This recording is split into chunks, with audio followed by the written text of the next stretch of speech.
میں عموماً جب مسجد میں جاتا ہوں تو اپنی پینٹ کے پونچے انہیں موڑ لیتا ہوں اور پھر نماز ادا کرنے کے بعد باہر آتا ہوں تو پینٹ کے پونچے پھر واپس اپنی جگہ پر لے آتا ہوں.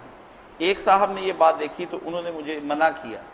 میں نے ان سے کہا کہ جو میں نے کام کرنا تھا نماز کے دوران وہ تو میں نے کر لیا, اللہ کی عبادت کی, اب مجھے دنیا کے کام کرنے ہیں. وہ کہتے یہ ٹھیک نہیں ہے. مجھے اس کے بارے میں ذرا وضاحت کر دیں کہ کیا ان کی بات ٹھیک ہے یا میری بات.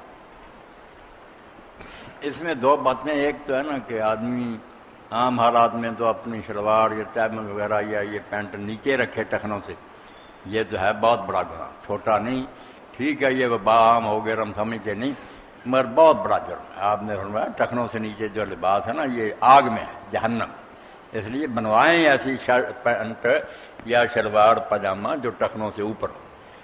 یہ تو عام قانون, یہ نہیں کہ نماز کے لیے ایسا کرو. اس سے لوگوں نے سمجھ لیا کہ پھر نماز کے لیے کرنا چاہیے, باقی خیر ہے. خیر نہیں, ہر حال میں نا ٹخنوں سے اوپر لباس ہونا چاہیے. باقی جو ہے نا فولڈ کرنے کی بات, وہ فولڈ کرنے کی بات کوئی نہیں منع. اگر کپڑا نہ اس کو کوئی آدمی فولڈ کر لے وہ نہیں. جو حکم ہوا نا کہ نہ کپڑے کو سمیٹو, سمیٹنا ہے کہ فولڈ وغیرہ کی ضرورت نہیں, پہلے ہی ٹخنوں سے اوپر ہے. مگر سجدے میں جاتے وقت دونوں ہاتھوں سے سرا شلوار کو پاجامے کو اوپر اٹھائے, یہ منع کیا کہ کیوں یہ تکلف کرتے, اس کو لٹکتے رہنے دو. تم بھی سجدہ کرو, تمہارے ساتھ وہ لباس بھی سجدہ کرے. وہ سمیٹنے کی بات ہے کہ یوں اوپر کو اٹھائے نا, وہ نہیں ٹھیک بات. جی دو باتیں ہوگی.